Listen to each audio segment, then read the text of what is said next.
All right, guys, before we get started on today's episode, I want to remind you of the Final Fantasy Marathon that's being held over on the Speed Gamers Twitch channel. It's twitch.tv/thespeedgamers, and they're going to be running through the entire series. Something we do in a couple years. From July 14th on, and it's supposed to be a 120-hour summer gaming marathon. So they're going to beat it in... What is that? Fuck, I am not mathing right now. Not as long as it's taken us. And they've raised over $720,000 for various charities throughout their streaming years, and we just really want to give this a shout out because So they're raising money for St. Jude's Children's Research Hospital. Yeah, it looks like. Yeah, St. Jude's this time is where it's going, and all of the donations that they receive will be going to that charity. And I urge you guys to check it out. I mean, it's great when the community does stuff like this, and I'm excited about it. It's been a while since we've had an FF like charity stream that I've known about personally.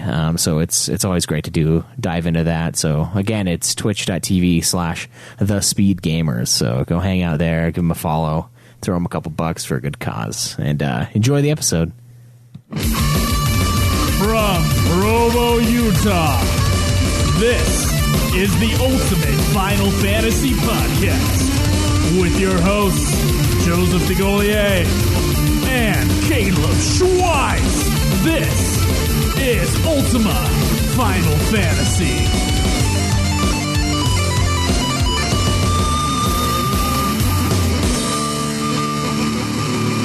Welcome to another episode of Ultima Final Fantasy, the Ultimate Final Fantasy Podcast. I am Joe. And I am Kaleb. And today, what are you laughing at, dude? Kaleb. I'm laughing at Kaleb Craig. We got a new setup just in general. Well, obviously, but we have a new setup for our Twitch viewers where we have we got a little numpad that we use to switch screens, so whoever's talking at a certain time we can manually change a camera to just them. So right now on Twitch the camera's on me, and when you start talking Kaleb will switch it to you, and I was just laughing assuming he's paying attention. Yeah, assuming and that's a lot to assume, but still we are testing it out, so that's been kind of fun. But brand new live video test today. Yeah, brought to you by Kaleb Craig. Not on the show today. Our new intern.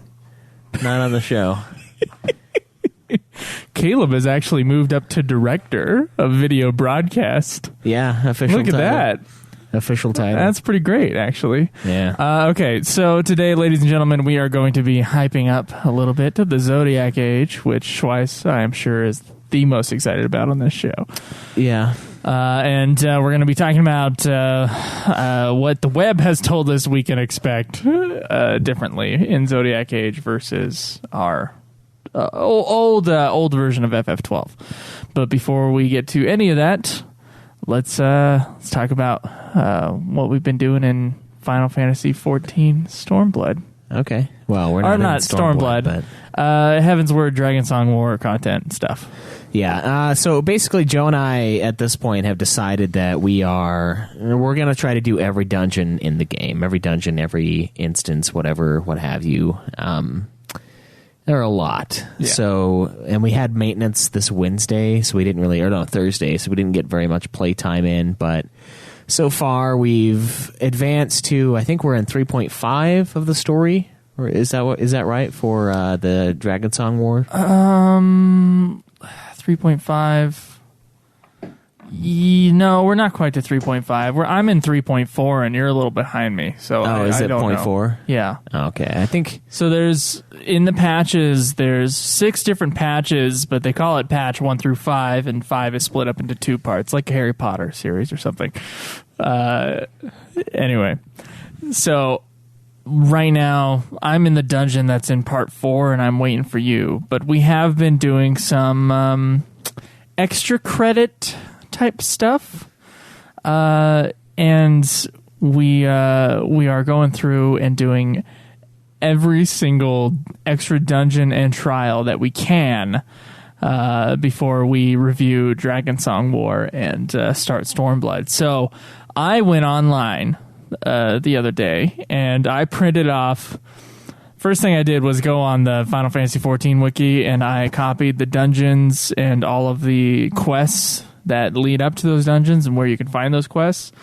I copied all that, and then I put it in a document, printed that document off, and have been checking off very slowly this 5-page document worth of dungeons, trials, and raids that are available within that content. So there's a lot of shit out there, Schwiess, and we're gonna do it all. Yeah, we feel obligated to do so. I mean, it is an MMO, and one of the big complaints we've had about Final Fantasy XIV up to this point has been just its single-player nature, honestly. Like, there's so much of the game that you don't need other people for, and we've kind of gotten some flack for, like, well, all the extra stuff is the game. Like, the stuff you don't have to do that's not the story is the true game. So if that's the case, then we'll do the dungeons, and we'll see how the game truly is. Or how it changes in our mind based upon that stuff. Yeah. There are a lot of dungeons, dude. Like, a lot. It's crazy. And my favorite thing so far has been like hard mode of certain dungeons we've already hit before. Yeah. Or like the music is pumped up, and then it's just a little bit more complex of a fight going through there, and it's been a lot of fun. I liked the Manor. Yeah, Hawk Manor. That one's from ARR, but I like going through that area again. That was cool. Yeah, it was a lot of fun. It might have been easier this time around on hard mode than it was the first time we played it in the original. Yeah, we ran into some problems later on just because of mechanics, but you know, it has been a lot of fun, and like I said, like 14 is all about the dungeons. It's all about the dungeon crawl, about the grouping up with your free company and then plowing through the content. So I've had more fun doing that than I have the story, to be honest. Like, not that the story is way good so far in Dragonsong War, I think it's been really solid, but it's been pretty good. But even then, like, sitting around watching cutscenes isn't what makes me want to play 14. It's, we got to a dungeon, now I'm ready. I'm psyched up. I'm ready. Thinking maybe we should just have a pattern of doing dungeon story, dungeon story, dungeon story, and by then you should be leveled up on the right spot too. Yeah. Not having to do dailies necessarily, just do the new dungeon, because we have 5 pages worth of dungeons and trials and tribulations as well. Yeah, I don't know. I think that's a solid idea. I mean, that would be somewhat worthwhile, or maybe just like one day a week of story, or we just do story, and then the rest we do the dungeons until we catch up, because we have a lot of dungeon content to go through. Like what they were saying for the Bahamut stuff, like that alone is going to take us like 6 hours. Jeez. So that's one very long night of play, if not two nights. So I don't know. We'll feel it out and see how far we can get in the story. But I kind of want to do all of the dungeons pre Stormblood before we review Heavensward, because then we can truly have, or not Heavensward, Dragonsong War, so we can have a true feel of the game up to that point. Other than the raids, obviously, the hardcore raiding, because all that's outdated now anyway. All the content. You don't think? Well, we're gonna do it anyway. Well, we're gonna do the quests for it. There's not too many raids in that game. We're not gonna concentrate on it like a lot of people did back in the day, because the item level is now like worlds better than what it would be. That's true. Then, so it'd be a waste of time. But. That's true.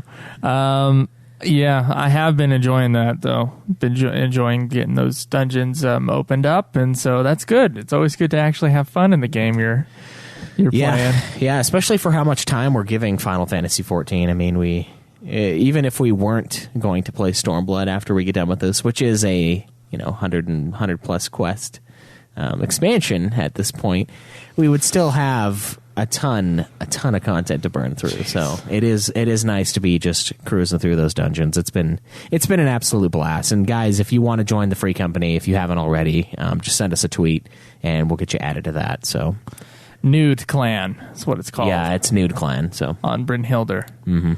Hell yeah, dude. Hell yeah. Yeah, it's good times. So if you guys want to find the show, or me or Schwiess, you can go to ultimatefinalfantasy.com. That's where you can join our forums there and check out our other shows if you want. You can tweet me at Joseph Vigolier. Me at UFF Podcast. Our Facebook.com Facebook page is facebook.com/Ultimate Final Fantasy, and then twitch.tv/Ultimate Final Fantasy is where you can see us play the games, or you can see us do the episodes live. As we, of course, talked about, we are doing that right now. A little update for Patreon donors. If you want to support the show, you can go to Patreon and Amazon, link on the website, you know, all that stuff. For Patreon donors, Dave has in fact recorded all but the vocal parts for Suteki Dane. Oh wow, that's awesome. So it won't be long now. Sweet. And I think it sounds pretty good so far. So I'm excited to get to share that with you guys here soon. Schwiess, let's talk about some old Final Fantasy news. Maybe not old Final Fantasy. Well, definitely not old. Not yet. Will be in a week from now. Yeah. Actually, that's not true. Some of this shit is old, but it's because we haven't done news for a little while. Okay. So there has been an update for Final Fantasy XV. One of the things we talked about before was, of course, the off-road regalia. But here's the patch notes for the new update for Final Fantasy XV. Implementation of Regalia Type D off-road customization option, which is available at the Hammerhead. So, once again, off-road. I gotta try that sometime. Conclusion of survey regarding future updates. Oh, that's good. That's good. Okay, all right. Good job with the survey. Addition of compatibility with episode Prompto. Oh, that's important. We gotta be compatible with the DLC. Addition of pieces from episode Prompto to music player track list. So is there new music in episode Prompto?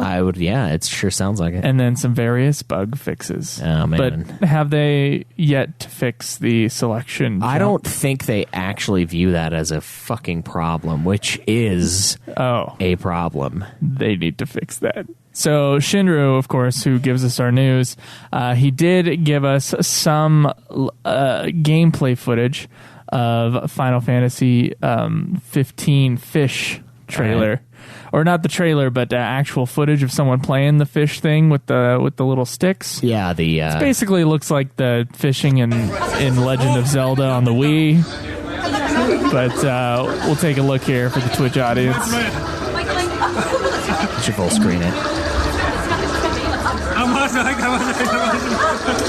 Oh man, it looks like she's beating off. Or, if you want to do this more effectively, just go get a fishing license and a fishing pole and actually fish. Yeah. I can't believe that. Okay, what other games have you fished in, Schwiess? 11, 14, Ocarina of Time, Pokemon. Pokemon doesn't really count, though. Jesus, dude. But I only did it for 15 to get a trophy, to get that platinum. Did you get, like, the super fishes? Some of them, yeah. Near the end, I started just fishing for fun and, like, trying to fill out the fish bestiary, I guess. But I stopped because it was too much fishing. Well, I mean, it's honestly, we went about it. You're taking the world's most boring sport, and then you're like, let's make this a video game. And video games are supposed to be fun, Schwiess. I think fishing can be fun. I mean, you have to have beer. So I mean, okay, so it's not really the fishing; it's drinking beer next to a lake. Yeah, like, with friends in a boat, in a metal boat, out in the middle of a lake, drunk. Yes, trying to catch other animals. It's great. No, not great. I've had some good times fishing. Good times. Let me tell me about the exciting fishing. Well, it's exciting when you fish, and then that becomes your dinner later. That's exciting. Sure, there's a sense of satisfaction there. I'll give you that. And pissing contests about who can catch the most fish, and also piss into the lake, or what? And piss into the lake. Yeah, why not? They don't care. They do it all the time.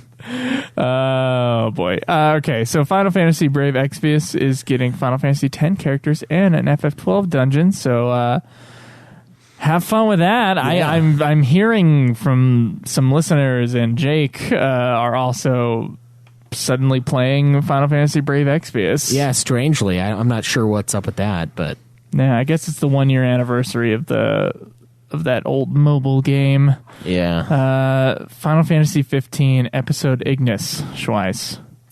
Arriving in December. Oh my and God. we have a trailer, so let's watch this, baby. Don't call me baby.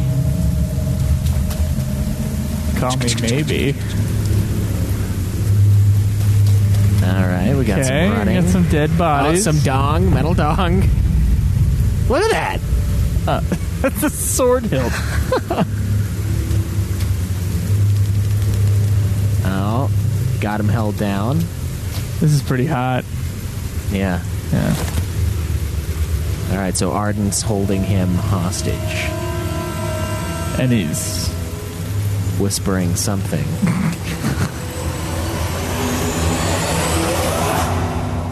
voice acting Got not some, yet complete. Got some shining music there. All right, cool. Hopefully they don't make that the part where he goes blind, because that doesn't seem accurate at all in the story. But No. maybe it was at one point before they, changed. You really think that's going to be where he goes blind, Craig? That's bullshit. He went blind during the invasion, and I don't even... Oh, you know what? Maybe it could have been at that time. No, it was daytime, though, wasn't it? Oh, fuck. I'm confused. Maybe... I'm trying to think of, what happened before you found out he was blind. He got blind It was right before you fought Leviathan. after the Leviathan fight.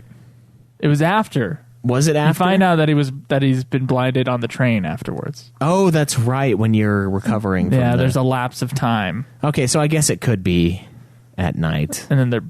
blaming you for making Ignis blind. That's true. There was a little bit of a jump, wasn't there? yeah. All right. Yeah. Are you ready for another little bit of a jump? Yeah. The Nissan X Final Fantasy XIII Snow commercial.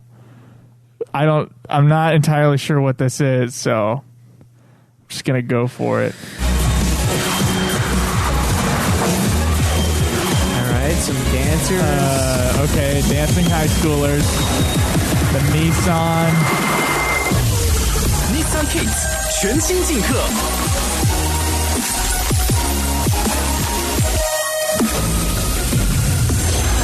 What the fuck? SUV 全新进课，待进预售中。 Hey, guess what, Square? The 13 trilogy's dead. Okay? Well, apparently China just barely got it. So Is that what that's about? that was not a Japanese trailer. No. Okay. I believe that was Chinese. But anyway, there's a Nissan commercial with snow in it. So take it with a give. Whatever the hell that is about. Okay, so apparently, Schwiess, this is sort of rumory news. Final Fantasy 15, or excuse me, Square Enix has been tenacious, is what the Nintendo Life headline is. Square Enix has been tenacious in ongoing conversations about Final Fantasy XIV on the Switch. Yeah. How do you feel about that? Good luck. And we'll see. That's what I We'll would say. see. Yeah, the Switch. All right. I don't. It's not that I'm dissing the system, but I don't really know what its power looks like. And 14, to me, on the PS4, it seems like it's starting to lag. I don't know why the loading times are so fucking awful in the new areas, but have you noticed that? When you teleport, it just gives you the screen for way longer than it used to.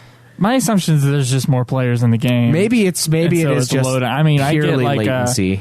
I get a queue at the beginning of every game now for the last 2 weeks. I think it might be the latency then, just people moving around within the world. But still, it's I don't know. If it can handle it, then I guess that would be fun. I haven't really played around with the controller, and I feel pretty limited when I'm playing on PS4 as far as my hotbar.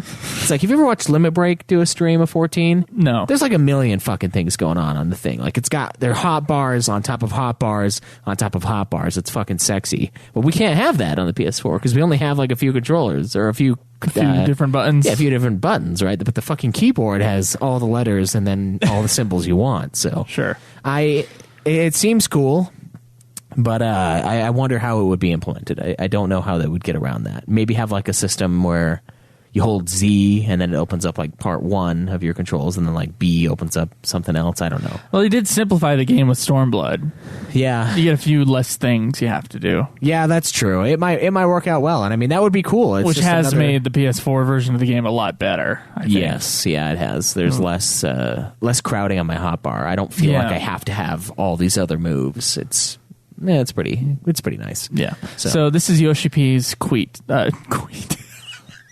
Is queet? It's Queet. What the hell is a Queet? I don't know. It sounds dirty. It's a silent something else. Silent. Silent queef is what I Craig, was do you thinking. just want your mic on so that people can hear you? Because every time you talk, we're like, "Oh, Craig is in the next to us." So Let's do it. Okay, I'm just going to turn. Craig, are you mic number 3 right now? Okay, let's see. Nope. You're mic number 4. Caleb Okay. Craig on the show today. Caleb Craig is on the show today, ladies and gentlemen. As a sort of, watchful eye. Yeah. Yeah. He is blind in one eye, and I think that's the eye he's watching with. But still, it's still good to have him. All right, so Yoshi P says, I've said this on several occasions, but it hasn't changed. We would love for as many players to be on FF14 as possible. Duh. Conversations have We want all the money. Conversations have been held with Mr. Phil Spector of Microsoft and the upper management teams of Nintendo, but I have proposed a condition every time I speak with any platform manufacturers. It's that the game has to have the compatibility of cross-platform play. Yeah. Of course, with an MMORPG, once it launches and starts going into live services and operations, there will be a community. No matter how small it dwindles down to, we have to be responsible for taking care of those communities. It would become an obstacle if the first party or manufacturer changed how patches are being implemented or online registrations.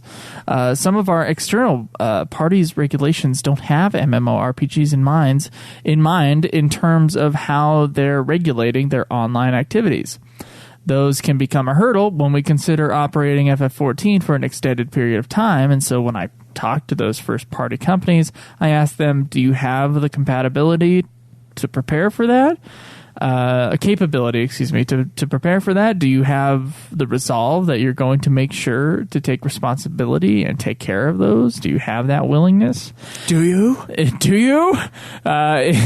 If we are able to come to some sort of agreement, a handshake, so to speak, or if it does end up being that,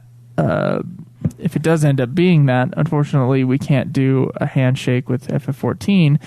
Either way, we'll make sure to communicate with our players, but we have been tenacious. We've been trying to keep at it, and we are persistent and will be persistent about our conversations. All right. So hopefully Xbox might actually get it someday, and also the Switch. That would be cool. Yeah. Schwiess, there was a YouTube documentary created by a company called NoClip that creates these video game documentaries that are crowdfunded, and then they make those things. But they crowdfunded a documentary on the rebirth of Final Fantasy XIV, which of course we have talked about a shitload on this show. Yeah. In very heavy detail in the 14 episodes, which we've had many at this point. Yes, very many. Welcome to the 14 podcast. Yes. Just kidding, limit break. 14's ours now. And so there's been a documentary release that goes over in just as much detail as we have in the past, but with some good interviews with people at Square Enix talking about 14 1.0. That's the first 30 minutes of the documentary. Mm-hmm. Then how it changed into 2.0 and then onward after that. So I think it's a pretty cool documentary. It doesn't have anything that we didn't know about in it. I watched it. I was like, okay, is it going to give us anything new here? It didn't, but a lot of people don't know about it, I guess, at this point. Mm-hmm. And so...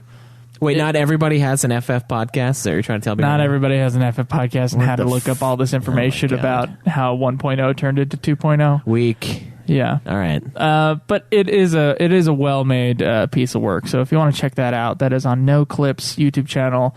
It's Final Fantasy XIV documentary, and it's a 3-parter. And I thought it was really well made. So all right, cool. Did you watch all 3 parts? Then? I did watch. Okay, because I was going to say it looks like they're all out by now. So yeah, part 1 I thought was the most interesting because it talked about 1.0 in pretty heavy detail. Something we don't know that much about, other than the fact that the cutscenes make your But you got to hear Koji Fox say, we did our best work when it was.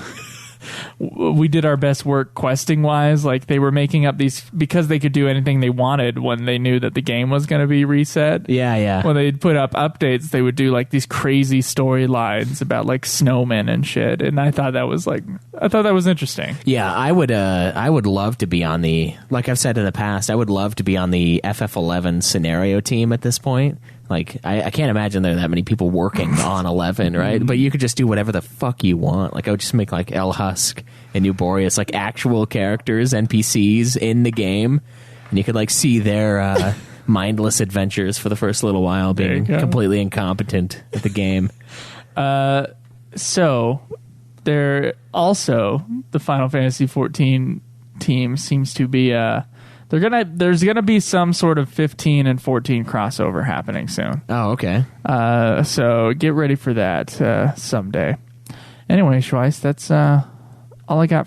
Oh no! Oh yeah. Okay. All right.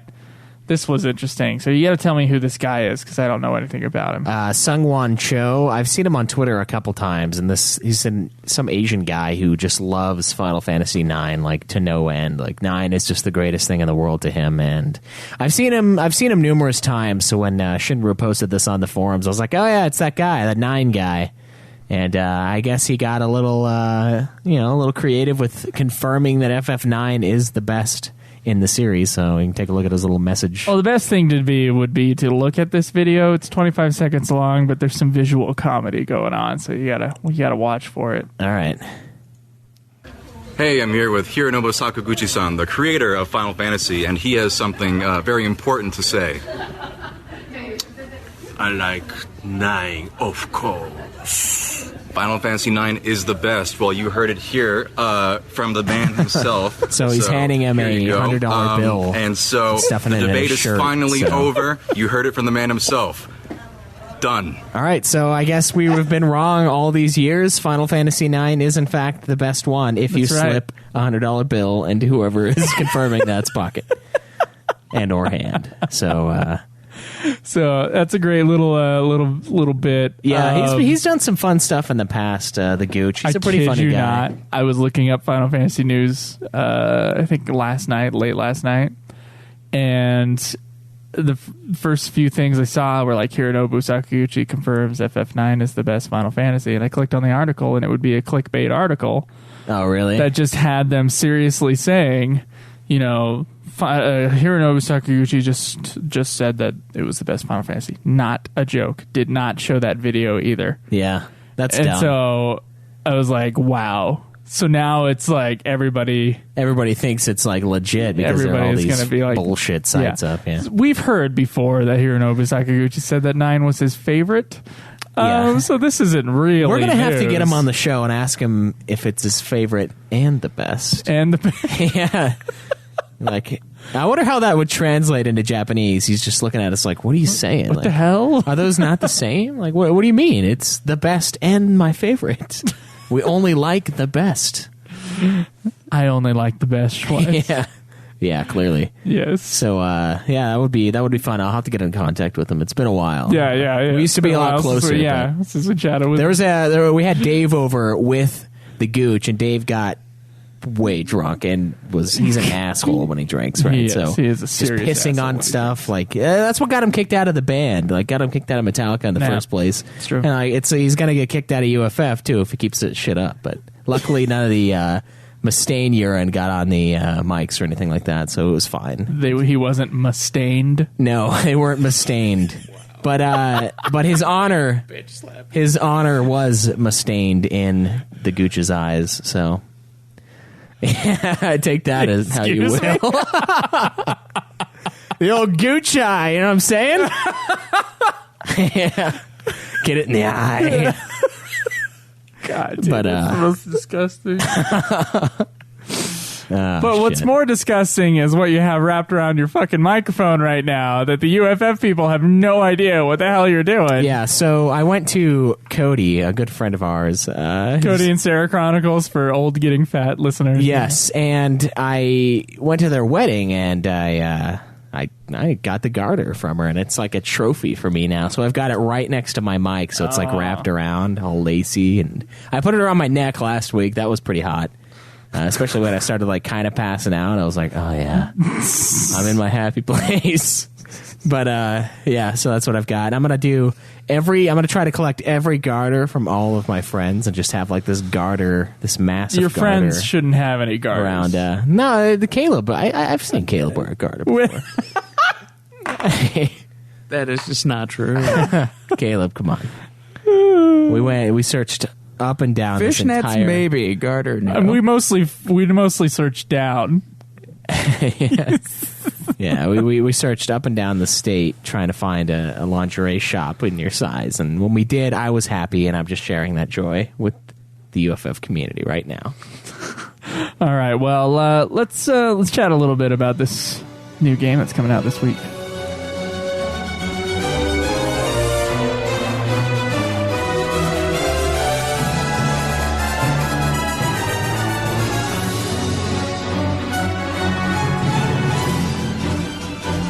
Okay, so I have this article up here from rpgsite.net, and it's supposed to have all the changes that we know about from Zodiac Age. Yeah. The original 2007 version. So then the first thing it talks about is the international Zodiac job system changes that were made in the 2007 version. Right. That was only released in Japan. Yeah. It was called the International Zodiac job system because they just like to lie. It is international to us. And also every other country in, the world, but that's okay, Japan. Okay, so instead of a singular gigantic license board that all the characters use to gain access to abilities and equipment, which is what we're used to in FF12. Very large. An international Zodiac job system, or IZJS, which I will never remember. Each character must choose one of the 12 license boards available. That honestly sounds like the 16 personalities thing, the IZJS. It's like, I'm an IZJS. Yeah. Introverted, zesty Japanese schoolgirl. That's what IZJS is. Awesome. Yeah. Yeah. So, okay, whenever you look, because mine's ENTJ and you're INTJ. Yeah. Every time I look up ENTJ in like a forum or something, because people like get obsessed with these things. Yeah, they do. Including myself, obviously, because I've looked this shit up. But there are people like commenting upon ENTJ people or whatever the personality type is. And ENTJs are just seen as evil. Yeah. Just fucking evil people. And to be fair, it is the personality type, apparently, on the Myers-Briggs, and people can think it's bullshit or not. That's fine. Apparently, it's the personality of Stalin, or was it Stalin, or was it the other one? I think one of us is Stalin and one of us is Lenin. Oh, it's Lenin. And mine is Lenin. I think yours is Stalin. Yeah. So ENTJ is Lenin, and then Napoleon and Julius Caesar. Yeah. So pretty awesome. Sure, yeah. Awesome to some people. Yeah. If you're For others who are like, meh, chauvinist pigs. Well, mine, I'm the same as Vladimir Putin. His is mine as well. I can believe that. So, I can believe that. Totally. Well, we're really close to the middle of it, though, so we can probably swing both ways, if you know what I'm saying, depending on the day. Depends on the day. Yeah, so... Most people are like that, though. Their personalities and always the same. That's why a lot of people don't take that shit into consideration or, like, really heavily do it. But there are people that are obsessed with that. I mean, so, I know what you mean. So IZJS, that's the one to be. IZJS, and you can choose one of these 12 different jobs in that version. So this was Archer, Black Mage, Bushi, which sounds like a deep, dark porn category. I'm into the Bushi now. There's no going back. And the Foe Breaker. All right. That's pretty hot. Knight, Machine. It says machinist in the Pronounced article. machinist. I think they misspelled Craig, it is what we're saying. This says Okay, I know, machinist. but it's supposed to be machinist. Okay, all right, fine. Thank you, Monk. Caleb Craig on the show. Apparently it was too long of a word, but they could put in red battle mage. Yeah. See, I call bullshit. I think it's supposed to be machinist. And then Shikari. Time battle mage. Oh, nice. Blue mage. Or not blue mage, time mage. Sorry. Ulan. Ooh. Ulalan. And white mage. Which many of these jobs, of course, we're familiar with, and then many of them, I don't know what the fuck they are. I'm familiar. Like, oh yeah, what's Ulan? You'll find out. Ooh la la. Ulan. Yeah. No, I'm just fucking with you. I don't know what it is. Once a character selects one, like what type of class it's going to be on that board, they are locked in it forever and are unable to change. And you set these boards right at the beginning of the game. In this other version, of course, you could directly control guest characters and espers. So about that job board thing, I do believe you're allowed to select multiples. For You a can do character two. now. Yeah, you can have two active at the same time, but you can do the upgrades for all of them, I believe. So, like, you can make it. In the end, it'll be Final Fantasy XII again, where you have everything for everybody, but you can only have two of the jobs active at once. So it's like Final Fantasy V. That's why I'm excited for it, is because it's like FF5 and FF12's battle system had a hot date, and this is their child. Their offspring is Zodiac. It's a Japanese schoolgirl, IZJS. is the hot reproduction of 12 and 5. So apparently, it's still a baby though. So in that version, and likely to be in our version, you could control a fourth guest character. Yeah. Remember, you had other characters that were in the game. You could actually level them up, but the only thing you couldn't do with them, and with the espers, by the way, is that you could not swap their equipment. Yeah. Yeah, you couldn't mess with anything, and it sucked. Super lame. Okay. Quadruple game speed turbo, Schwiess. Yeah, so while you're walking around, I mean, and in Final Fantasy XI and Final Fantasy XII, I will say, there is a lot of walking to be had. These are Okay, big on. worlds. There was a time when this podcast had not yet played FF11. Yeah. And I thought of FF12 as this gigantic game. Yeah. I was wrong. FF12 is a puss when it comes to how big its maps are. Total puss. Tiny little friendly little game. I thought you were going to say say tiny friendly little puss. I was like, easy. Jeez. Then I said it instead. I like them tight. Yeah, all tiny. Wow, Craig. Thank you. Obviously. All right, so you could go to 4 times the speed of live gameplay, be that combat or exploration. There you go. I didn't know the combat could be sped up. Dude, this is going to be just like Final Fantasy VII on PS4, where I'm like, I don't know if times 3 speed is for me. And then I do times 3 speed, and I go back to regular speed, and it's like, oh, God, this is a crawl. How did I get through 9? If I thought 9 was slow and 7 was fast, and now 7 is way slow, doing 9 would just be like, dude, the problem. I'm just sitting there, just like, come on. I don't know why Square does this. I have no idea. The only game they should do that for is FF9. It's the only game they should do that for. I have no idea why Square does this, because what makes a game less playable than a slow fucking battle system? Then suddenly speeding it up for the player, and you could go back and forth. You're obviously going to do the sped up version. You've been given too much freedom. Yeah. With like how quickly you can beat this game. Where's the fun part in it? Dude, I'm so excited. Just like make it go as fast as you can, set the gambits, and hopefully your guys don't die. Well, it would make grinding a lot easier. Yeah. Although, Joe, because you could do times 4 with that bullshit grind thing. Yeah. So when this game wins the Nude Clan vote, that's not even funny. You can just go into that dungeon. Not even funny. Turn on times 4 speed, and it'll take a day instead of 4 days to get you guys up to 99. Well, I like to grind on the wolves for the license points. So doing that with like the double LP items would be a lot easier. Yeah, that's a good way to get way ahead in the very beginning. Although we don't know with the Zodiac Job version, like, yeah, dude, are the glitches still there? Can I go farm Dustia for levels? But the problem is with those games, you have to have everybody be the same. And then manipulate the gambit system past that. If you have a certain job, you might not have some of those abilities. That's true. What I wonder though, which makes me nervous for my cheating ways with FF12. I did play the game for real the first time though, Schwiess. I know you think that like I've never played FF12 without cheating. It is not true. I played it just fine before. Now, it was a very difficult game the first time I played it. Yeah. But, and admittedly, I did cheat the fuck out of it the second time around. But I have, in fact, had an experience playing all of FF12 before. So, all right.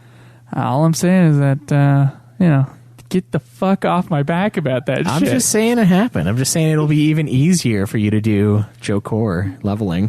Assuming that you play it to begin with, yes. And they also added a trial mode. Yeah, this is like a little trial sort of Colosseum-esque game mode where you fight enemies that get sequentially more and more difficult as it goes along. And the one cool thing about this, one of the things that took me forever in Final Fantasy XII before was trying to get all of the rare game and all of the entries for the bestiary filled out, because that's a lot of shit. That's like hundreds of enemies that I had to kill, and some of them to get to pop. Yeah, some of them were ridiculous. Like, I don't even know how I did it the first time I played the game. There's one guy where you have to have reflect casted on your character and bounce a spell off of you and hit him to make him appear so you can hit him. Like, that's one of the guys. Fuck that. Yeah, and I remember playing it the first time, looking at it, I'm like, why is that Also, frog? don't open that treasure chest. Why is that frog Ever invisible? And I'm like, and then I think I was in a fight with somebody and the fire bounced off of me and hit him, and I was like, oh my god, that's how you get him to pop. This is amazing.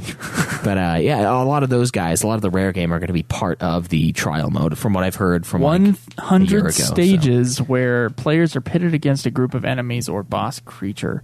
We did just get a thing in the chat that says Yzmat will not take 6 hours anymore. That's good. It was a long fight, dude. Oh my god. It was crazy. Well, then where's my satisfaction from that original fight? Where is it gone?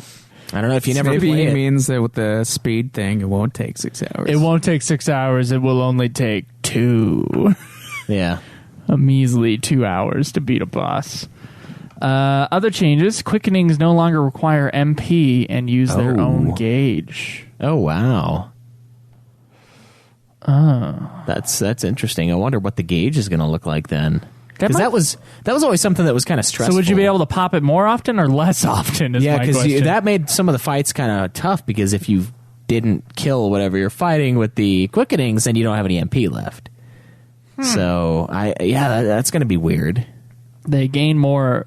Maybe it'll be more MPs, like a limit break thing, like in 7, where they build it up. Maybe. They gain MPs through leveling up rather than by unlocking more quickenings. Okay, cool. So you gain the magic points naturally. That's interesting. I wonder why they did that. Two versions of New Game Plus. One where the characters start out at level 90, which is called Strong Mode, and one where characters never level up at all, Weak Mode. Unlocked after beating Trial Mode. Mode. Oh my god. Nothing is carried over into either of these files. That's crazy. Dude. Why would you not... Wait, does Strong Mode make everything else more tough? No, I think it just makes you strong. Well then, yeah, vote it for the Nude Clan, because I'm going to start on level 90 and clear the fucking game. Well, you have to beat the regular game first, fuck. though. Damn it! Okay, Craig will beat the game for me. This will be a Parasite Eve on the thing first time through. You don't actually get to count it. That's right. Hell yeah, dude. The 9999 damage limit has been removed. That's exciting. We've had other games in the past where it shows 4 9s, but really it's like 14,000. Yeah. And then of course Final Fantasy X broke that. And 11, we would love to get that much damage, but that's not. Oh, that'd be nice. Yeah. It'd be cool if I did more than a couple hundred most of the time. God, I can't believe. Oh my God, thank you for reminding me of that. Just like some people played 11 for so long and have gotten those tiny little stat boosts for so fucking long that they are fucking gods in 11. But you know how fucking long that shit takes? More than 23 days. I remember being down there at the last area that we were grinding. Yeah. In the tree, you know? Yeah, the tree. And we were trying to get these item drops or something, and there was just this one guy who was just gathering everybody, and then he would mow them down. Yeah. I couldn't take on more than one guy at a time in that same basement. Yeah, do you remember bringing, I think it was Art. He was a blue mage or something. And then we also had a blue mage that was helping us grind ambuscades at the end. And he was like, all right, guys, go grab all the dudes. And then we grab all the dudes, and then he just one-shots, and it just annihilates everything in sight. So it is pretty sick what you can get up to, the longer you work up towards it in 11. Is it pretty sick? It is pretty sick. It's like disgusting. Like foul.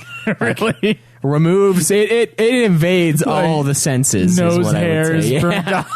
perhaps. Yes, exactly what it is. Perhaps like a disgusting, gaseous, onslaught of the senses. Yes, that is exactly what it is. Yeah, in the middle of a podcast episode, perhaps. Maybe not necessarily though. All right, so we also have 16 new Gambit options, so that's going to be fun. More customization. I want to hear what this conversation sounds like to other people. Yeah. Well, I think it's obvious now. God, dude. So I can't help it not being. I can't. They'll be like, "What the fuck are they talking about?" Yeah. We're talking about something going on in here. Strong.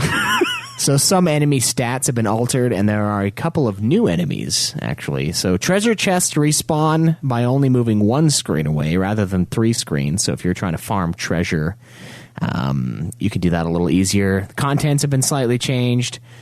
Some of the magics that you had to purchase in store must be found in chests.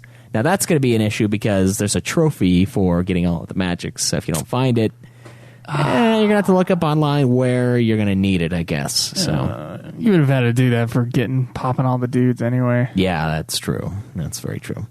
We've got some recategorized magics. Bravery is now a white magic instead of a green magic spell. Okay, that didn't matter to us because we didn't have green mages. And some rewards for hunts have been altered. Yeah. This one's really exciting. The Zodiac Spear. So one of the things that Joe bitched about for probably like 5 minutes on the 12 review is the fact that he couldn't get the strongest weapon in the game because he opened a chest at the beginning of the game right outside of the old fuck Dowlands. me, right? Yeah. Because somehow, I guess this is Ian Malcolm's chaos theory at work here. Me opening this chest affected way down the line me getting this weapon. So, dude, that's why I didn't open a single chest in my playthrough.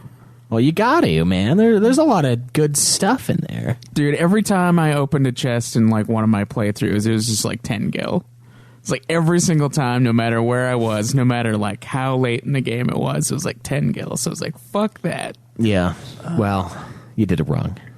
So, what does it say here? Not original. If any of the 4 various chests is open, the player can no longer easily get the Jowosphere. Yeah, so they've removed that restriction, the 4 chests of doom, and the Zodiac Spear is in a different place entirely. Well, was there some weird? Maybe it wasn't on purpose. Maybe it was just like some weird glitch. But it was in the guide. It was in the fucking guide. Like, we can't fix this glitch. They need to get this. They need to get the spear here, and then every time they try to get that spear, it affects everything else in the game. They were like, "Give me the CEO of Brady Games right fucking now." Wait, they moved where the spear is? Yeah, it's in a different spot. They've adjusted. So Fuck, I don't know. Now I can't just like go to it immediately. You can't fucking Zodiac Spear rush. Dude, that's what I did. I got that thing like halfway through the game, and then just was like, it's over after that. Yeah, point. it does make it way easier. So those were all changes to the original Zodiac thing, but now they've added in this new HD remaster version of the game we never got. a second job for each character. Right, yeah. We got the primary and the secondary job, so... Okay, so this can be done after defeating Belias, and once a character unlocks the proper license node in the primary job board. Wow. Okay, sweet. That's awesome. Job selections are still permanent, though, so... Oh, this is a really cool thing, too. There's a map overlay in this version of the game. So the map in Final Fantasy XII is pretty good, especially when compared to 13 or even 11's. 11's is like... It's pretty solid. I think 13 can be fixed, right? I don't know. I never fixed it. It just changed fucking direction. No, I think in the settings of 13 you could make it so that it was always pointing at the same way. Oh, so like fix map? Yes. Yeah. Okay. Yeah, it's like, why isn't the fixed one the default? And then if you really want to get crazy, yeah. Do you want your map to help you or make your life a living hell? Well, it is 13, so you only need the map in one part of the game. That's true, yeah. Just the Grand Pulse. Yeah. But yeah, you otherwise can it's like move forward. Yeah, you can click L3 and the area map will be overlaid onto the game, so you can kind of like follow along, and it'll show you where you've explored, where you haven't. That's for those yet. speed run moments. Yeah, where you're just trying to go. That's how I'm going to play it. I'm going to go as fast as I can. So you can choose to fast forward battle at 2 times speed rather than just 4 times speed, like in the other version. Such freedoms here. It's like playing a game on emulator. Like, I would do this with the old Final Fantasy. I think the first time I played FF6, I would grind like with the plus button on an old emulator. Yeah, and you just go like max speed. But I would only do that during grinding, and I had the self-discipline not to do that during every part of the game. But I mean... It's really hard. It's really hard to say no to always having the max speed on. Yeah, and I mean, we've already played this game. You've played it twice. I've played through it 3 times already in my life. So, I mean, we've put the time in. I feel like we deserve 4 times speed. Now, we are obviously in a conflict here that the listeners don't know about, especially for our other show, Nude Clan. And it is whether or not we are allowed to nominate games that are just remasters for what we call the Uber game, which is every 12th week of our rotation for video game reviews on Nude Clan. We do a game that is new, or as new as we can possibly do. Right. And we each still nominate a game. It'll just have to be a new game now. If you nominate FF12... some of us think that perhaps our listener base might all of a sudden vote for Zodiac Job System being played on Nude Clan. Yes. As the Uber game, which means all 4 of us have to play the game. Now, my issue with Cameron playing 12 for the first time, even though the other 3 hosts have all played and beaten the original FF12, is that he will now have a 4 times speed boost as his default mode in FF12, and I feel like that's gonna ruin the experience for him. He doesn't need bit. to know that it exists. I'm sure it's going to tell you. All you do is press the what? Don't L3. you just press a button here to make that happen? L3 is the map one. So. Oh no, shit! You're right. I'm I think sure it's L1. It could be in like the options or I something. think it's like L1 or something. I bet there's a fast switch way of doing it. I'm just betting. Oh, Alistair says split FF from Nude Clan in his opinion. Well, the problem with that is we're not going to play this for UFF ever. And we're also never going to play the Final Fantasy VII remake on UFF ever. So those ones, I mean, if we're going to play them and do a review on them, we have to do it on Nude Clan. That's the reason why it's up for grabs on there, because we already reviewed 12. Remaster's not enough for us to really review it on the show. Yeah, you could have it be a crossover episode. Or Yeah. put the Nude Clan episode in the UFF feed. We could, I guess, but I don't know. Yeah. Other additions: improved textures and visuals, which is of course what this is all Obvious, about. yeah. Improved sound and voice quality, which I do good. wonder if it's still going to be the super compression that's in the other game. It sounds like one of our podcast episodes. Yeah, it's very compressed Where it's in like 12. as bassy and compressed as possible. Yeah. Various gameplay balance and polish changes. No magic spell buffering due to the effects limits on the PS2 hardware. All spells cast immediately when ready. Nice. autosave feature, which activates at every zone transition. That's amazing. Why aren't we talking about this? Weak. That's part of the Final brutality. fucking Lee. Remember, that was one of the things about FF15 that's like, thank God they finally became a modern game and put autosaves in this goddamn thing. FF2 had save states. Just imagine, do you remember FF6? Yeah. Getting stuck. Yeah. With possibly no hope of going on. There were a few really brutal moments. Yeah. It's just like, wow, this is a bad place to save. Improved load time. A soundtrack toggle between the original soundtrack and a remastered soundtrack, which I have heard on a video you sent me. Someone said that it was fully orchestrated. Yeah. With like a live orchestra, which I would like to hear what that sounds like. I mean, the other one sounded great still, but I want to see what it sounds like with a real orchestra. A voice language toggle to choose between the Japanese and English voices at will. I actually think the voice acting FF12 is still the best in the series. Yeah. As far as English tracks are concerned, but I would like to see the Japanese tracks. I think that should have been a thing for games since the beginning of time. Yeah, it would be cool. I mean, it would avoid a lot of the really weird situations. At least since voice acting started with the PS2 in the Final Fantasy games. Yeah. Ability to invert both the Y and X camera angles. Do you remember 12 was opposite of 13 when it came to camera angle pointing? Yeah. So like after was like, why do they even change? Why isn't there like a set, like a booklet of Final Fantasy standards where it's like camera shall always be default with an option must always be to blue. do invert? Yeah. Okay, so I'm seeing right there that's like the menu, and that's where the time speed mode is. multiplayer selection, so you can select whether or not it's ×2 or ×4, but you whether or still not have to you're turning activate it it. on, obviously is outside of that menu. Yeah. I think it said it was L1 earlier, which isn't a because button. there's no off here. Yeah, I guess Yeah. that's true. Why would there be? Anyway, so those are the list of changes that we know about from Zodiac Job System. Schwiess, are you actually going to play this game? I know you ordered it. Oh, yeah. Okay. Hell yeah. I know a lot of people on Twitter are saying they're definitely going to play it. A lot of people are going to give 12 a second chance. That's what I've heard from people on the forums and stuff. 12 a second chance through the International Zodiac Job System. I'm not going to get it unless I have to for Nude Clan. And Craig, you looked like you were about to say something. I was just going to say that the only real reason that Schwiess bought it is because he wanted the little mini bust of Gabranth. Yeah.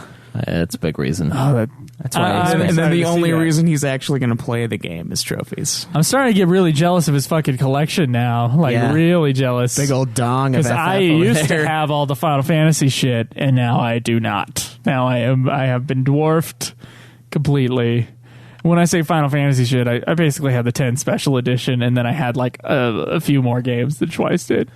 But now he's got the thing he got from Troy, which is the 15 collectors. Yeah, which is Mega beautiful. Hog Uber 15 edition. And as beautiful as the deluxe edition is, that version is it's just gigantic, and it's like, look at me and my big cock. Yeah. And then Look at it. and then stacked on top of it is the giant Stormblood box. Yes. That Schwiess also got for reasons I have no idea why he did And that. if you look to the right, we have the Final Fantasy 15's not in box, like the So actual another case. piece of the collector's edition. Yeah, it's the one where the discs hang out, basically. And then next to that, we have the World of Final Fantasy Special Edition. And then next to that, Type Zero's God, dude. Special Edition. I do have that still. The only one I haven't gotten since we've done, since I started getting obsessed with these, was the Explorers one. And I looked at it, but it was like, I don't know, it's like $120. And now I can't get it on the store at all. Whereas before I could get it on the European store and have them ship it to me. I'm kind of shit out of luck for that one, which sucks, but I don't know. The only regret I have so far is that I kind of wish I had a Vita, and I would have bought World of Final Fantasy on the Vita, because that seems like a handheld game. A Vita. But I don't know how I feel about buying dead consoles, so Oh my god. All right. So Schwiess, we got some questions. We got an iTunes review, and we'll actually ask a question from us to you this week. So I say we get into that good stuff. Questions for us. We would like to hear from you. To our forums or contact us on Twitter. Get on and ask your questions. We'll answer them in a week. This is the question segment. Ask and you will receive. Oh, man. We got one here from Chivers. It's Ye Old 5 Future. Chivers! Chivers! Gabos? Hi. So as the series has gotten older, Square has transitioned from more of a ye old, almost medieval feel to what we see in Final Fantasy XV, a futuristic, machine-filled world.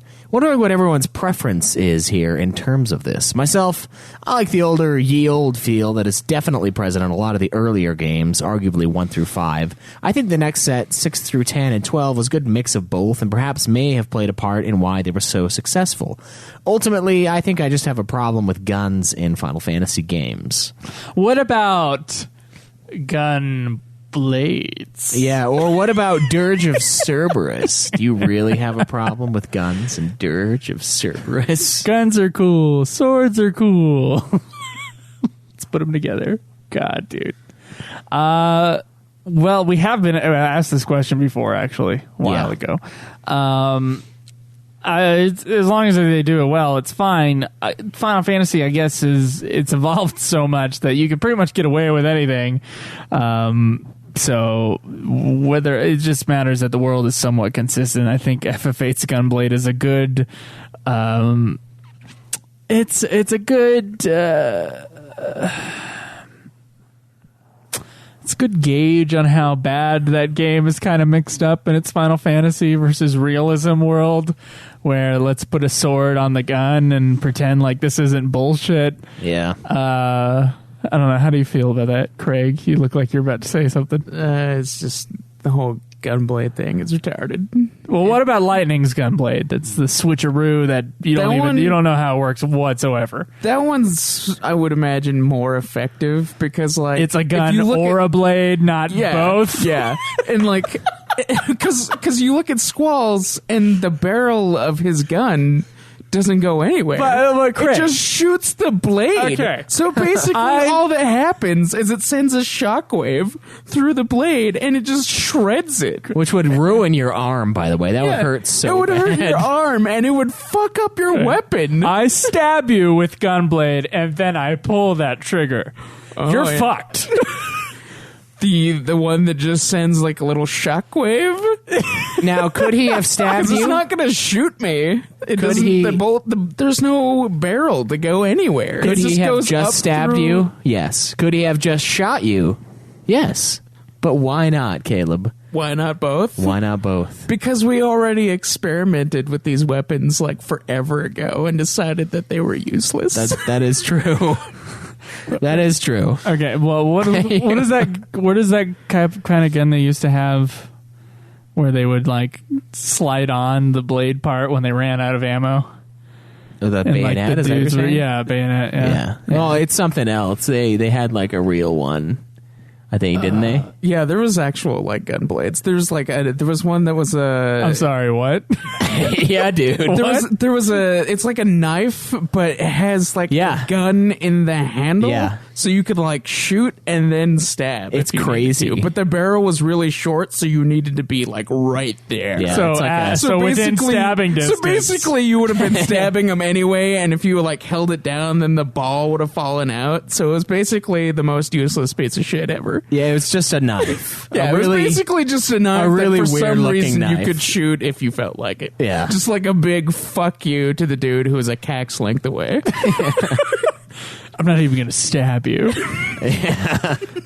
I'm going to stab you and shoot you. I You know what? I want to kind of talk about this on the show. So we played on Nude Clan. We played Dungeons and Dragons for the first time. Yeah. And we recorded us playing actual D&D with someone who knew what they were doing.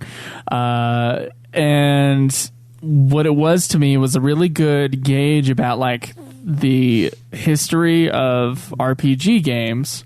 Having never played a real RPG, which is, in-person RPG, as opposed to like when they started making video games of RPGs like Ultima and that other Ultima-like game that came out in the old computer games that were copying D&D and just making a computerized automatic version of it. Right. I thought it was really interesting, and it's obviously that Final Fantasy copying Dragon Quest, which copied other games, and they're all building over each other. They're all just building back to D&D. Seeing that sort of transition, the obvious thing is to be like, oh, D&D is a fantasy game, so it's fantasy.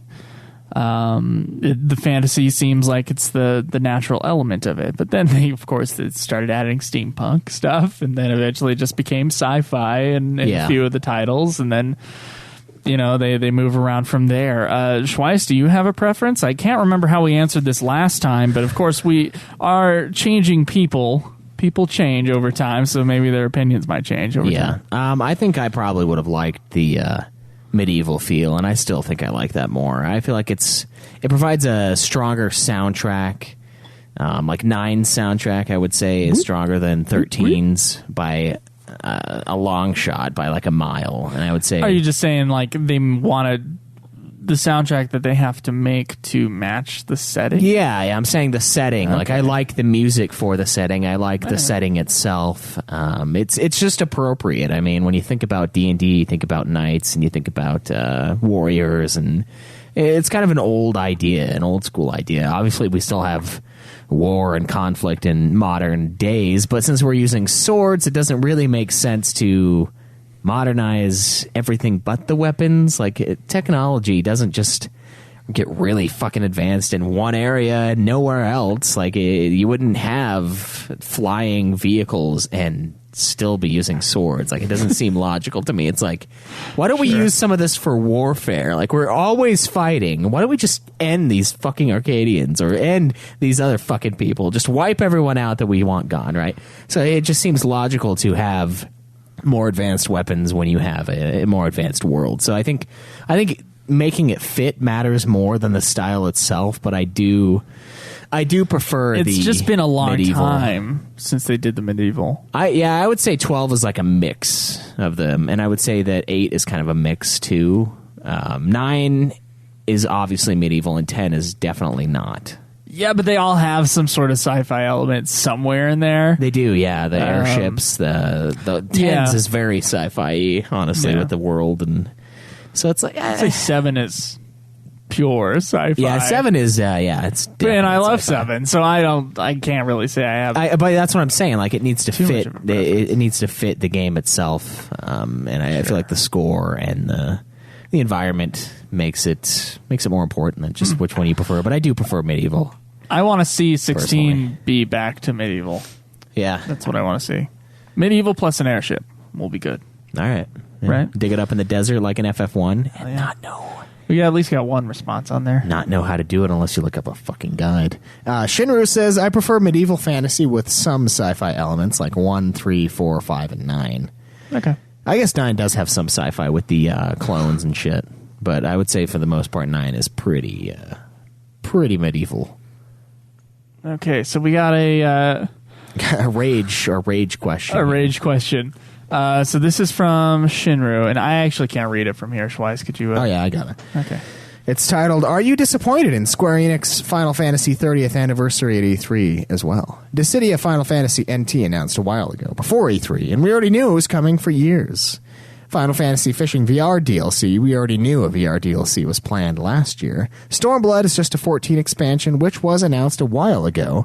FF12 HD is a game that we have known about for a long time. It's E3 2017, 30th anniversary of Final Fantasy. Yet they do absolutely nothing to celebrate the series. No ports of FF8 and 9 on PS4 like they did with 7 plus trophies. No FF1 through 9 PS4 disc collection. Nothing. Now, All right, look, let's stop it right there. The FF1 through 9... There aren't enough games? The FF1 through 9 PS4 collection was a rumor. So calling them out for not doing something that was rumored for them to do is really stupid. That's like me being like, "Oh, Joe, well, you should have bought me an energy drink earlier." And then you buy me one and I'm like, "No, you should have done it earlier.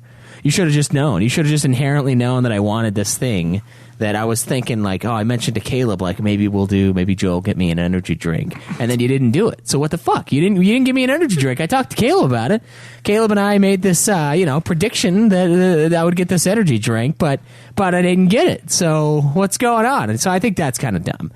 Because it was a rumor. Now, it might have been a rumor from a reputable source, quote unquote, not fucking reputable anymore, but it's still a rumor. So, like, expecting them to carry out something that was rumored that they probably weren't even doing anyways seems too much for me. There needs to be a Steam bundle of all the Final Fantasy games. They need to have them on the PS4. I'll give it that. They should be available on all platforms. And they're missing out on money when they don't do that. They should just have backwards compatibility. That would work. Be an issue. That would work too, but they would make more money just porting them all, which I feel like they should. A port, not asking for a remake, asking for a port, which shouldn't be that hard for a giant like Square Enix to pull off. The 8 and 9 on PS4 wouldn't be that hard to do. I mean, they did it with 7 and... Tell me, programmer Craig. No. Oh, I don't think it would be. Well, yeah, but 7 is one of the biggest games ever, and 8 is not. Then they ported it on Steam. Is not. They did port it on Steam, and they ported it on Steam before they made it PS4 ready. Yeah. Plus, they gave them the updates that have like those little the God mode, the 3 times speed, like whatever, like that adds like value to people. So you port that over and people will get it. Yeah. So he says, I was surprised at the UFF episode after E3, and you guys seemed calm and chill. Most of the FF forums and fan sets I hang around are furious and hating really strong on Square Enix right now.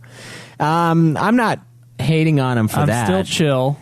If anything, I would be mad at them for 15, but I've already expressed that. Are we the voice of reason? I think we might be. That's insane. I know, because we're nuts, right? Well, the year isn't even over, so they could still do like a surprise thing at the end. I think nobody knows. Yeah, it might be a little late for that. Yeah, and I mean, honestly, I didn't even watch. They just gave us a huge release with 15.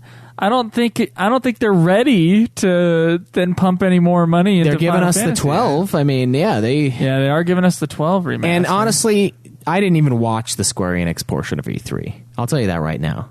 You know why? I didn't watch any because of it. We got 15. We know the 12 remake is coming, or the remaster. What else is there? Nothing is the answer. Obviously, there's nothing left. Like, so I didn't even watch their portion. I just saw what games they had on other consoles. Yeah, it's just bad timing for all their IP. Yeah, and it's weird to empathize with them. But I know you guys have a bunch of FF games to play, so you aren't really looking forward to announcements. But do you agree that this is a very poor way to celebrate 30 years of Final Fantasy without even porting the old games to modern systems for people to play?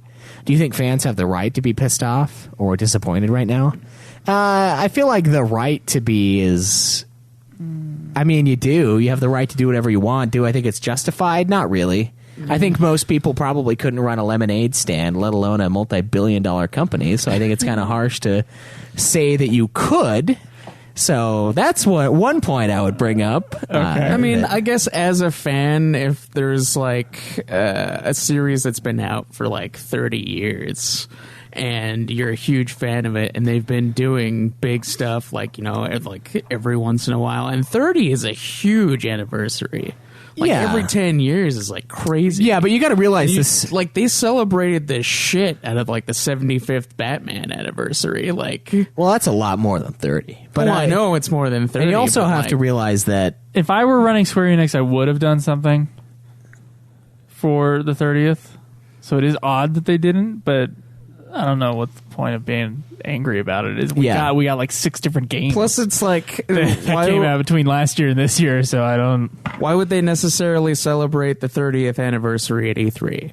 They could just do their own. No, they want to announce something for the 30th at E3. That's like a big deal. Well, but we got fishing minigame instead. Well, I know, but they had like their own big event when they were like announcing 15, and they could just do that whenever they want the anytime. And they this do. year. They stream shit Yeah, just they randomly. could just do it whenever. It doesn't necessarily have to. So I think be Caleb's ad-free. what Caleb's getting at is that it's not over yet. So I mean, we could There have still something. could be something. If not, it doesn't We really got the Zodiac matter. Age. We got a fishing mini game. We got multiple expansions to 15. We're getting Dissidia NT. Not that I'm excited for that, but yeah. I mean, There's enough stuff coming out that it's fine. Yeah. But if they do happen to announce something later in the year, just consider yourself lucky. Frankly, I think they should put out less shit. This is a different opinion, I think, than what a lot of people hold. So we're going through every single Final Fantasy game, and it's not just a selfish I have to play every fucking game, so stop making all these fucking games. Yeah, it is. Some of it is that. The other thing is like up until they started doing 10-2 and then the compilation of FF7, the Final Fantasy series was primarily the single game coming out every 2 or 3 years. I wish we would be back to that model. Well, sort of. I mean, we did get Tactics the same year as 7, I believe. Wasn't it 97 for Tactics? It was. It came out side by side, and that's why Cloud is a special character. Yeah, so I mean, they've been doing side Final Fantasies for a while now, but I think it really picked up. There was a blow up in 2000. In 2000, Yeah. I was going to say, once the GameCube shit started happening and the Game Boy, that's when it was Yeah, I noticed those Crystal Chronicle things popping up like everywhere, and I was like, didn't they just come out with that like 2 months ago? Yeah. There are like 6 Crystal Chronicle games. I think we're 5 or gonna 6. play 'em all. And they're coming up, too, right after Tactics. So Tactics series. yeah, right after the 5 Tactics games. Well, or there's 4 or there's whatever. 3.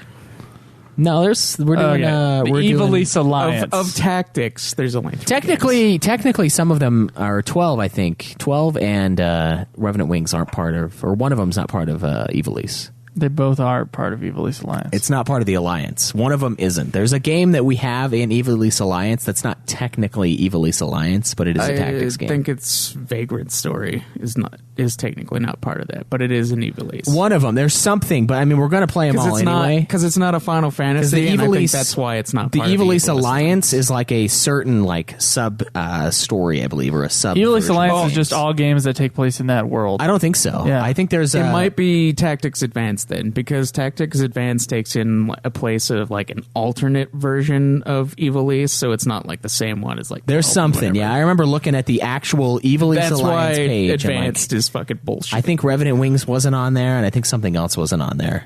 It might be Tactics Advanced. So, So it's like I know Doesn't matter. They're It all doesn't. Yeah, we're gonna play them, but We're yeah. gonna play it. So I would say I don't know if it's a poor way to celebrate. I mean, it would be cool if they did port all of those games to the modern systems, but I don't know. I'm not really pissed off or disappointed necessarily. I mean, I'm getting a remaster of 12. Like Joe said, we did just barely get 15, which I mean, I do feel is incomplete personally, but I put 100 hours into it, so how can I even complain? I didn't even pay for the damn thing, and I put $100 into it. That's sick. 100 hours. $100. I think I put 15 or $20 into the season pass.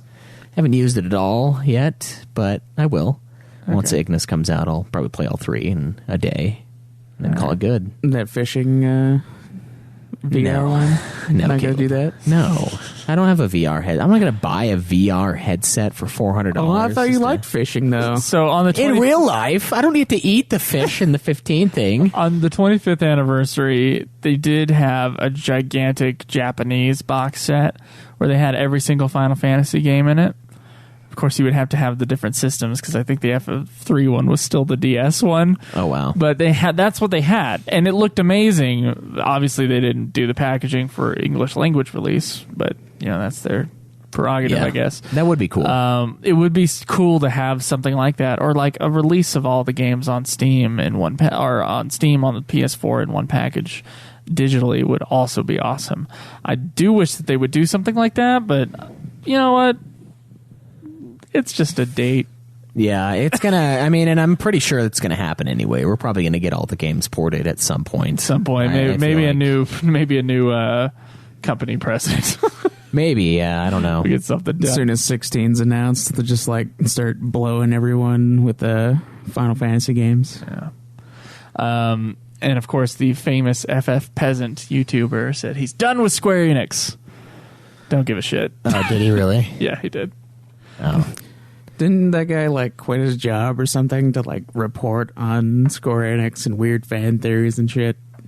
Someone told me he makes a living off of doing what he does. Yeah, I'm pretty sure he isn't does. that like a terrible idea? I don't think. Oh yeah, to be done with Square Enix, yeah, probably for him. I'm making a shitload of money doing this, and I'm gonna quit doing it. Yeah. I don't know about a shitload, but enough that he could quit his job. Yeah. I still can't read these twice. All right, you still want to do one more? Yeah, let's do one more. And we have cleared the questions on Ultima. Are you serious? Yeah. Oh, wow. Yeah, we've had a lot of questions for Nude Clan. Yeah. And UFF has slowed down, probably because we're in the 14. We had something similar that happened when we were in the middle of 11s. Yeah, we did. When we play the single-player games that people are more familiar with, they tend to be a little bit more active. And then when we start playing the MMOs, they're like, oh, it's the MMO lull for Ultima. So Yeah, sorry, it's going to be there for a while. Yeah, I'm sorry, guys. All right, so this one is from Fun to Mop. Hey, guys. Well, it's titled Ranking FF Soundtracks, by the way. Hey, guys, I know you have ranked some of your favorite songs, as well as had two-part episodes profiling Nobuo Uematsu, but I was wondering if you had discussed and ranked the soundtracks in the main series as a whole. I think we did, actually, one time. I think so. I think it was revisiting the Final Fantasy series. It was, the yeah. episode. And how do they coincide with your overall ranking of the games? Do you find the better games have better soundtrack scores? Okay, how do they coincide? I would say very strongly. Yeah, I would also say the same thing with gameplay and story elements as well. It just feels like it almost feels to me like they get it right everywhere when they get it right. You know what I mean? Like that must be it, yeah. Because, I mean, I think 12 has better... Personally, I like the gameplay in that more than any other game in the series. It just barely edges out 13, 2, maybe. I don't know. I don't know. Yeah. Gameplay-wise, okay. And 12 is not up at the top. Like, it's 4 for me, number 4, right? Okay. Where it belongs. But it's not top 3, and the soundtrack is weaker in that one. So I think the top tier, the highest echelon of Final Fantasy, the 7, 6, 10 area, right? 9 if you like callbacks, or if you're Sakaguchi. And I feel like all of those have all 3 elements working for them. And I do think soundtrack is one of the very important aspects of it. I mean, you need something memorable. You need something good. It needs to fit more than anything. But I think in all 3 of those games, the soundtrack is absolutely incredible, and it works very well within the world itself. There are some soundtracks that I do think are better than the game itself, like FF4. Once again, still love these games. FF4's soundtrack is amazing. Though. Yeah, and FF4 the game to me is kind of mid tier. It was very important for the series, very influential, and I understand why it's a classic. But for me, ranking all the games is kind of mid tier, lower mid tier, and so I think there's some exceptions to that. But I do think we already ranked them. But yeah, when Square Enix gets right, they kind of get all 3 of them right. Like 13. Great gameplay. I think the story is muddled, and then I think the soundtrack has good things about it, but I don't really love the soundtrack in comparison to the others. So that is one of those things. Like they're gonna get one. Maybe each game they have, they're gonna get one thing right, and then just like fuck the rest. There's like a rotating. Until they get one that's all 3. Oh, what do you? It's like a slot machine. And you're just like, every time they make a new Final Fantasy main series game, they pull the lever, and then like you'll get a couple 7s in there, but then the rest of it's just gonna be fuck it all. Nice. So let's see. Is there a game in the series you enjoyed but cannot get into the music at all? Yeah, I would say 12's music isn't the best. I mean, when I re-listen to stuff, I'm like, oh yeah, I like that song. I remember that song. That's what that is. Yeah, so I would say 12 has forgettable music, but like it's not bad music. Yeah, so it's not a couldn't get into it at all. I don't think that's been true at all in the series. I don't think I've ever had a soundtrack where I was like, I just can't get into the soundtrack at all. That would be 8. No, 8 has some great pieces. 8 has like 3 good songs, and then it has bwomp, bwomp, bwomp, bwomp, yeah, they sound like little farts. And you're into them too. You love the flavor of those 3 songs, right? Those 3 songs, yes, but got like like every other song is just garbage. It's just heavy, you know. It like lays itself on you, and it just sticks like a sticky gas, and I don't gaseous think substance. I don't sort think of, having like- 3 songs out of like 40 makes a good soundtrack. I don't know. I think it has more than 3, but I know what you mean. What about I agree with Craig. let's see. What about Chocobo songs? I just want to be able to disable them, honestly. I spend so much time on the Chocobo and like the mounts. 14s. How about the mounts at 14? 14's disabled, 11's mount music disabled. I can't Can't say anymore. that anymore. No, fuck, dude, no, I can't. Like 11's is just burned into my ear retinas. I just can't unhear it. Your ear retinas? Yeah, it's just bum bum bum bum bum bum bum bum bum bum bum bum bum. It's never gonna go away. That's gonna be the last thing I hear as I'm fading from existence. Is that fucking mount music, just like dying. My eyes are rolling back, and it's just gonna start getting really echoey inside my head. Funny, 99% of our listeners have no idea what the fuck you're talking about. Exactly. Turn it off when you do it. Just turn it off. Just turn it off. Just hear. That's the best song in 11 right there. Oh, there were good tracks in 11. That's not. No, I know.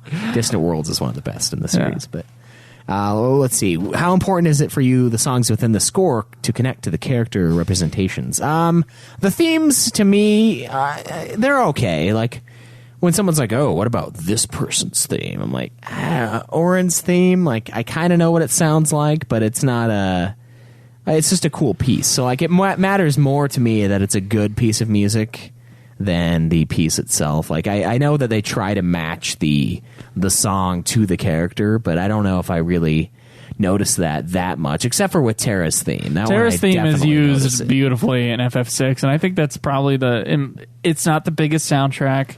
I think it's the most well-used soundtrack dramatically, because there's like a lot of stuff that happens story-wise in FF6, and Nobuo and whoever was programming the sounds in the game, they really use the scores just really well in FF6 to usually to just give a good feel of the game, but they use the scores masterfully in that game. Yeah. And you know, that was so many games ago now, Schwiess. I know, it was a long Isn't that time sad? ago. It is, yeah. He says, or driving the story, which we hit on, could be a good discussion as well as a listen to some great variations on the same themes. Yeah. Like I said, to me, it's more, it is important that it fits, and I feel like Terra's is definitely the best main character theme, because it's just so impactful. It just is used perfectly.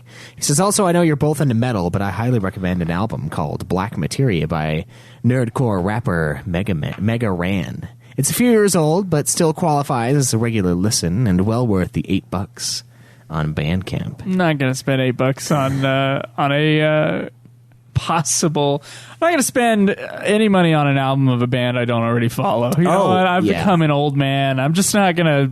No more new music, except for people I've already sunk my teeth into. Yeah. I don't know. I still listen to music all day at work, so I can't be in that camp. No. I can't jump onto the podcast, dude. I don't know what it is. It's just too distracting. I do try new podcasts all the time. I'm like sticking my fingers into the podcast. You're testing putting your big toe in there, just like, ooh, is the water warm? He also says his recommendation leads him to another music-related question.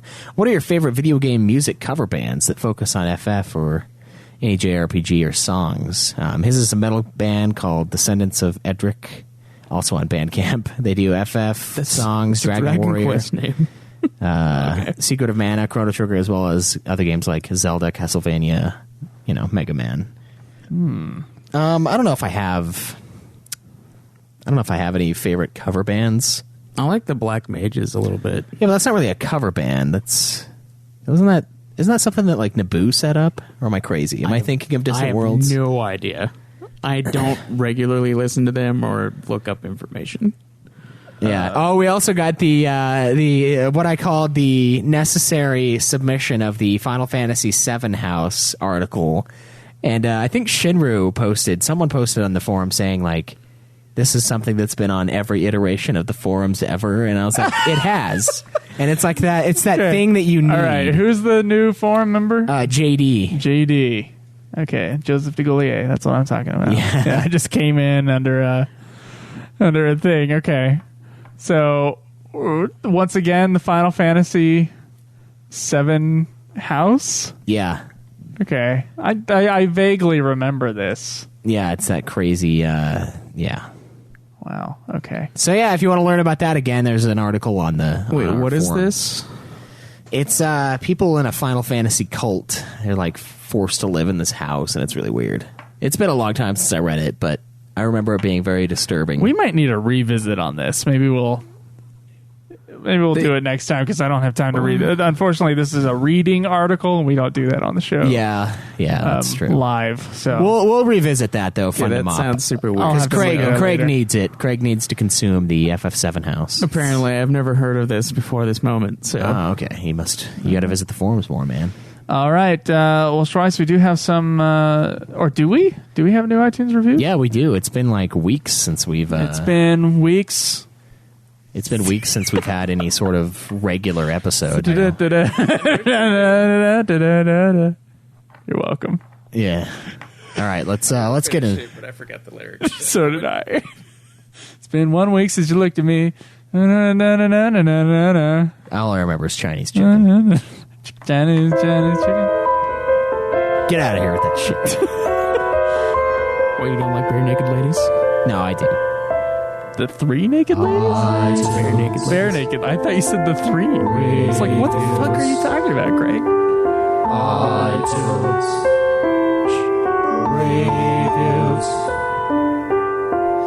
All right. So we have two. Count them.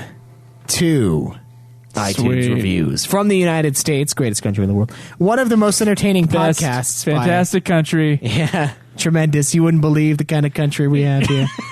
By the Seminole Kid on June 21st, 2017. I've been listening since January of this year and have listened to all episodes since then. Woo!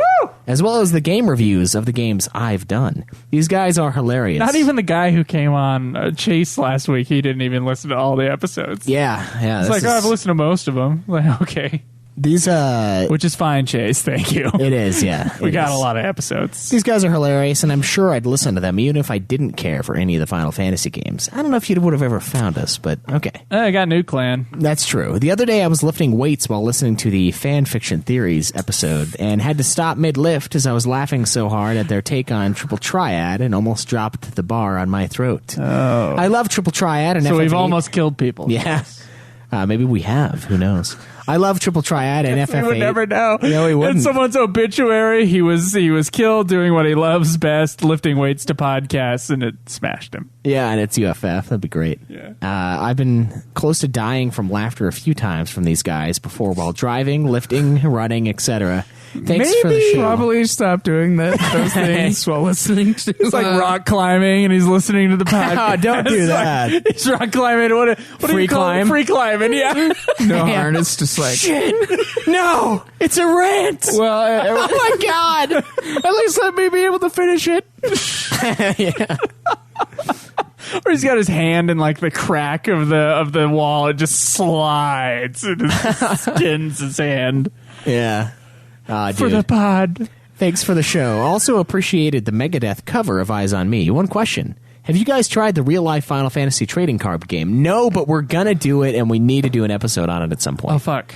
We were going to do right. this like 6 months ago when they announced it, but they haven't been MSRPing it. Like they've been kind of, it must be like a weird, I don't know. They're not getting it supplied like they normally do for most card games because they were. Yeah, dude, I ordered some back in like October of last year, and they have not sent it to me yet. And they're just like, we just don't have any in stock. Oh, is that what it is? Yeah. Oh shit. So like everybody has like bought the shit out of it, and they're not getting any resupplies. So we will once we get supplies. Jesus. I know. Why didn't I know about this?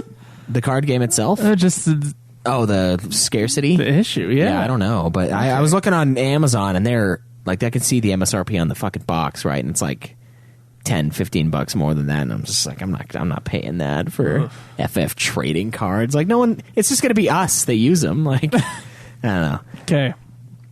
I think I can read this. All right, you can zoom in if you want. Okay. All right. go. Perfect. My review of UFF by Harry Gooseballs. Oh, cool. 5-star rating. Thank you, Harry Goose Balls. Do geese have balls? I would imagine. Yeah, they're probably internal, though. I think they have like a corkscrew penis, too. It's a very That's useful information for you. Okay, every animal I've ever heard of apparently has a corkscrew penis, so my question is, why don't I have a corkscrew? It seemed like they'd be useful, right? You just cork it up, and then hell yeah, dude. It makes like a spring noise when it comes up. Open wine bottles a lot easier. Yeah. Sharpen that tip, right? So one day, while at work, I was bored and I had nothing to do. I found you, podcast, and sorry, dude, did you write this on your phone? This is what I'm assuming. Okay. I found you, podcast, and being a longtime FF fan, decided to give it a listen. Nice. Good shit. Excuse me while I get comfy on a pillow and put on some safety goggles so I can give an honest review. Oh, shit. What does that mean? Oh. Is he gonna blast Splosion all over on himself? Maybe. Okay. Explode.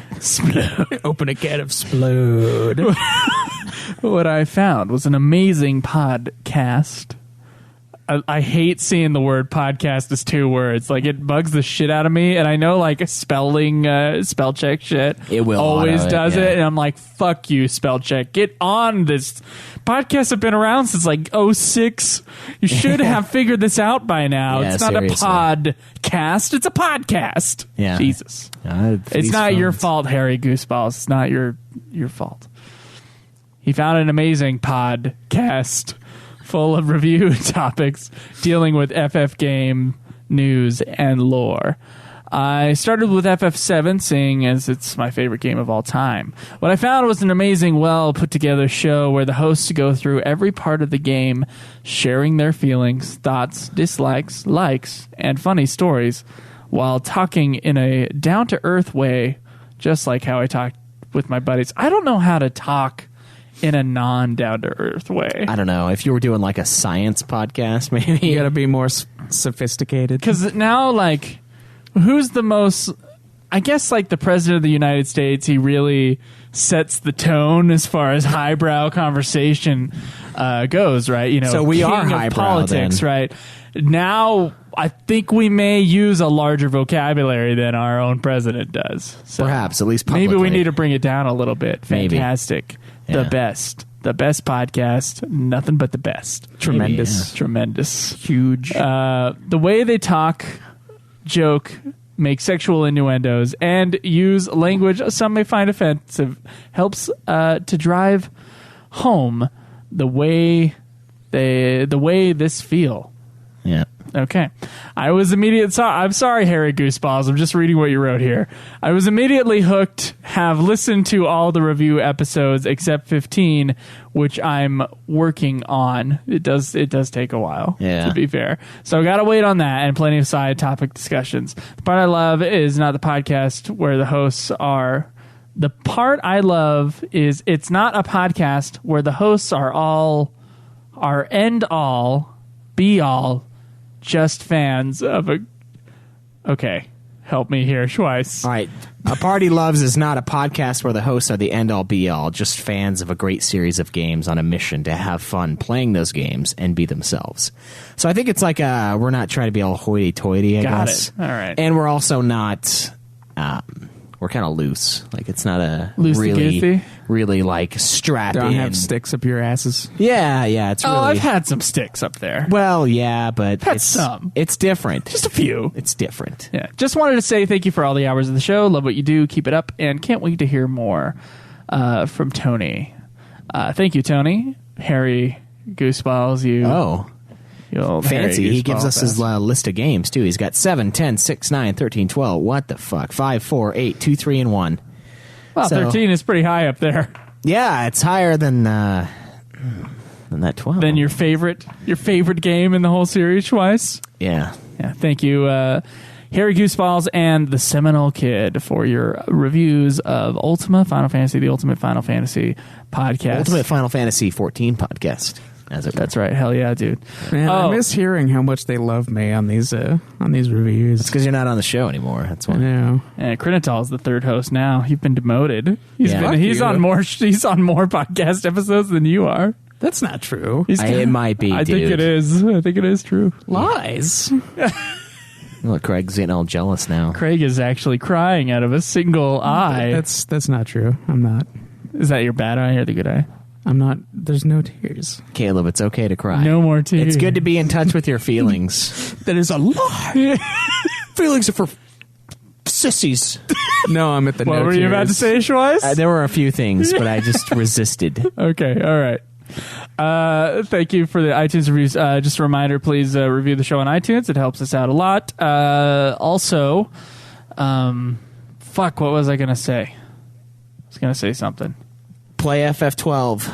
Yeah, Buy play it from FF12. Amazon through our link, Amazon.com. That's a great place to buy stuff. It is a great If place you want to to buy support the stuff. show, you can do that. It doesn't cost you a thing. You can donate to us on PayPal. We have a PayPal link on the website. We have a Patreon as well if you want to do a monthly pledge for us. You can go to youtube.com/Ultima Final Fantasy. Find most of the episodes, as well as some Let's Plays. Hang out with us with 14. Please, if you play Final Fantasy 14 at all, join our free company, Nude Clan. It's a lot of fun. We've got a lot of listeners on there. It's pretty active right now with Stormblood being out. We've got people all across the story spectrum. So even if you're new in 14, I would still recommend joining forces with us if you don't already have a free company. So, and we've got a Discord channel and all that shit. Just tweet us or whatever. You can tweet me at UFF Podcast. Tweet me at Joseph Duolier. And all of this and so much more can be found on our website, ultimafinalfantasy.com. Get on there, get on the forums, ask us questions. Please ask us questions, because we're out of questions. Schwiess, can we do a question from us to you? We can, yeah. You got something? Hold on, I'm working on it. Okay. Also, the phone number, if you guys want to leave us a voicemail, a question, an intro to the show, whatever you want, it's 385-204-3921. That's 385-204-3921. Please use it because we totally pay for it.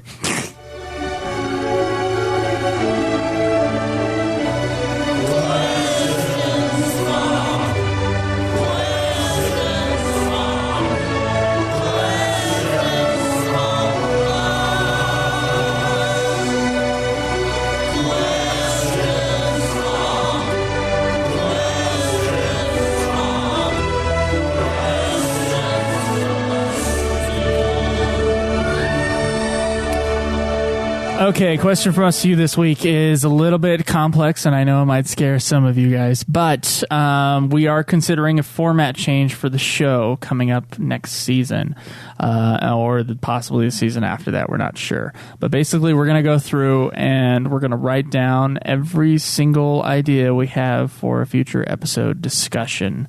That's not news-related discussion. Right. In the future. That includes all the game reviews, all the FF7 novels, and all that other shit. We're going to create a master list, and what it'll basically be is that we are considering, we're not 100% sure on this yet, we are considering making UFF maybe every other week and then having meatier episodes on those every other week instead of doing the shorter episodes every week and then we have the reviews. Right. Some of you guys may be for this, some of you not, and I'm willing to have you guys share your opinions on whether or not this should happen. But also, if there is a subject on the Final Fantasy games, like a fan theory we haven't touched on or whatever, that you want us to talk about, this is my invite to do that. What have we not covered on UFF that you want us to cover? Yeah, I mean, in the future. The only real fear for me personally is that the length in between games might make it like less interesting as a show, and I don't want to ruin the overall feel of Ultima Final Fantasy because we feel compelled to do episodes every week. It's not that I don't want to do it, but it's more of to keep the quality as high as we possibly can.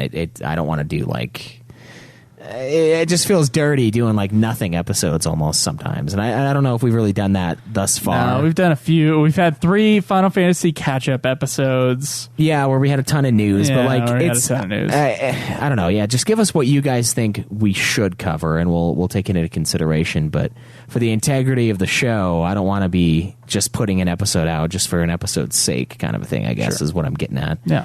It almost seems like a disservice to us and to you guys as well. Which, so to be fair, I don't think either of us feel like we've gotten to the point where we've ran out of ideas. Yeah. For weekly episodes. I mean, I still have series things that I want to do, and like we still have mythological origins we haven't even touched in forever. I would like to get back to those type of things. But there, I see the horizon. I'm like, oh. Okay, we're halfway through the series, and I'm like, I got ideas for about 14 more episodes. Yeah. And I might come up with some more. But if there's something that you want us to cover, because we are the ultimate Final Fantasy podcast, that hasn't already been covered at length or whatever, and you want us to cover something at length, that's another important thing. Like an actual discussion segment we could talk about for 20 minutes. Right.